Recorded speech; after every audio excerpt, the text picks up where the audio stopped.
Innal hamdalillah nahmaduhu wa nasta'inuhu wa nastaghfiruh.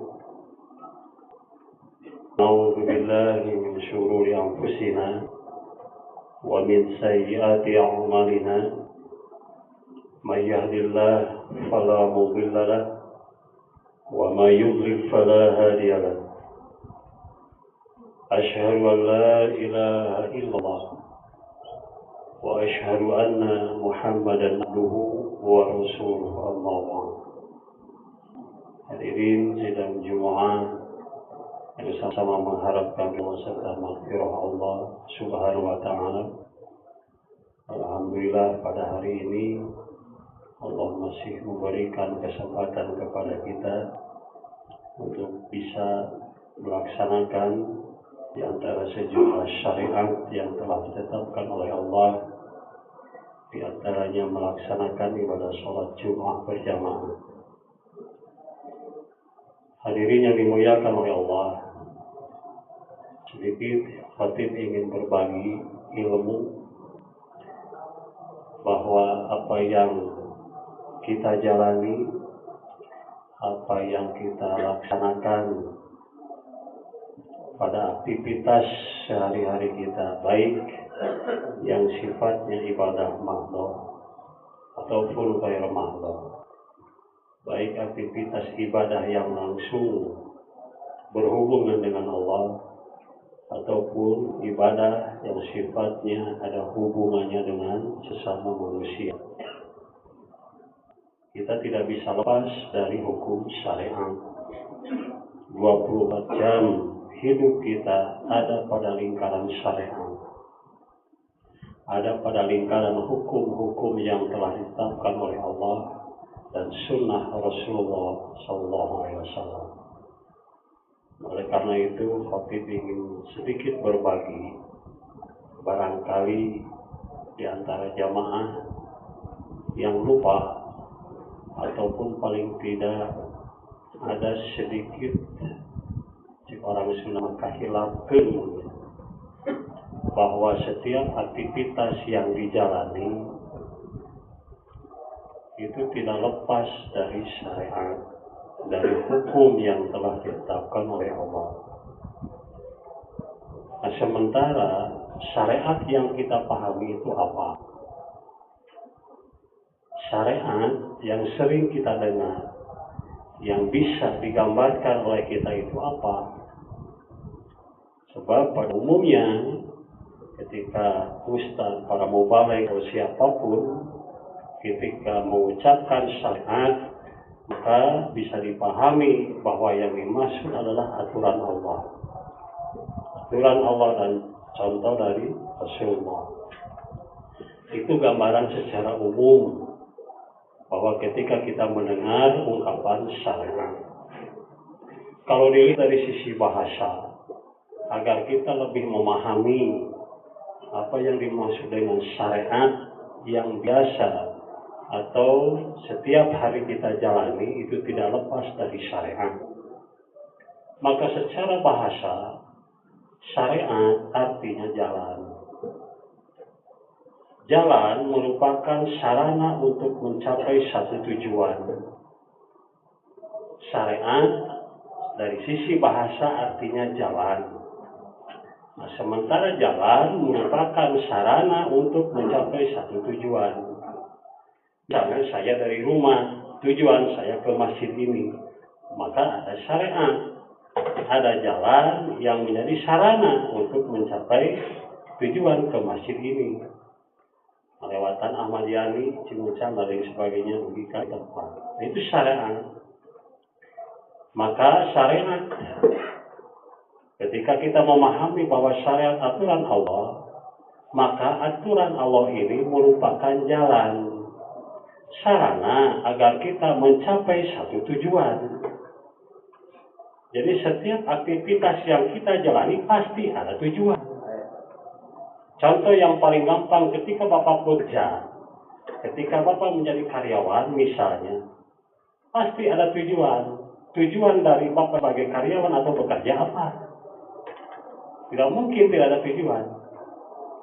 Itu gambaran secara sederhana.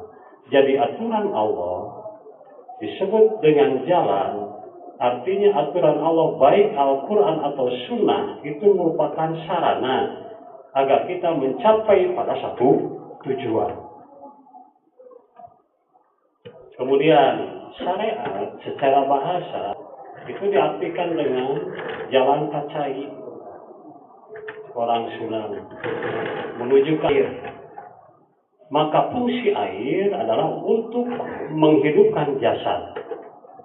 Fungsi air untuk menghidupkan lahiriah kita, jasad kita. Sebab sudah kita pahami bahwa jasad kita itu mayoritas atau paling banyak ada unsur airnya. Maka aturan Allah, baik Quran ataupun hadis, untuk menghidupkan batiniah kita. Maka aturan Allah, baik Al-Quran ataupun hadis, untuk fungsinya menghidupkan batiniah kita.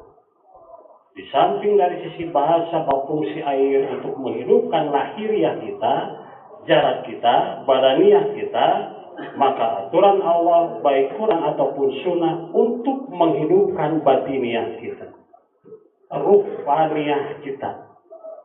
Jadi aturan Allah itu untuk menghidupkan dari sisi batiniah kita, ruhaniah kita. Itu fungsi dari syariat. Maka setelah kita memahami arti syariat, bahwa aktivitas kita harus ada tujuan, kemudian syariat yang kita jalani harus ada dampak pada batiniah kita, tidak sebatas hanya lahiriah saja. Barakallahu fiikum.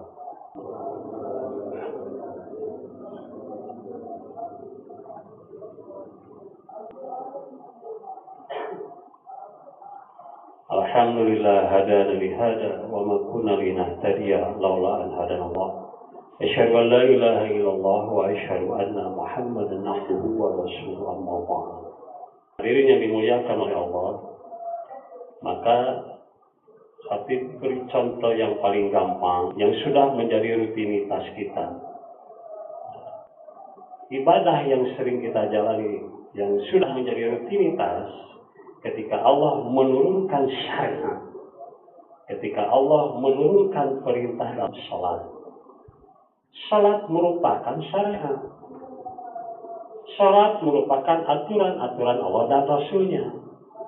Maka syariat, ketika Allah memberikan perintah untuk salat, pasti ada tujuan.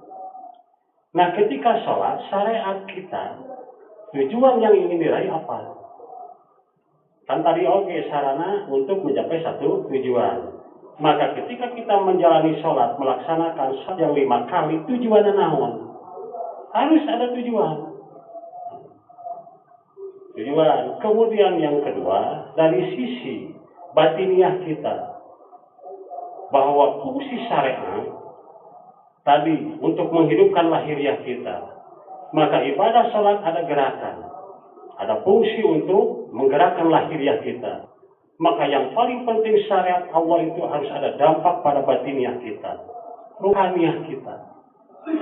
Nah, selama kita sholat, apakah syariat itu sudah kita dapatkan atau belum?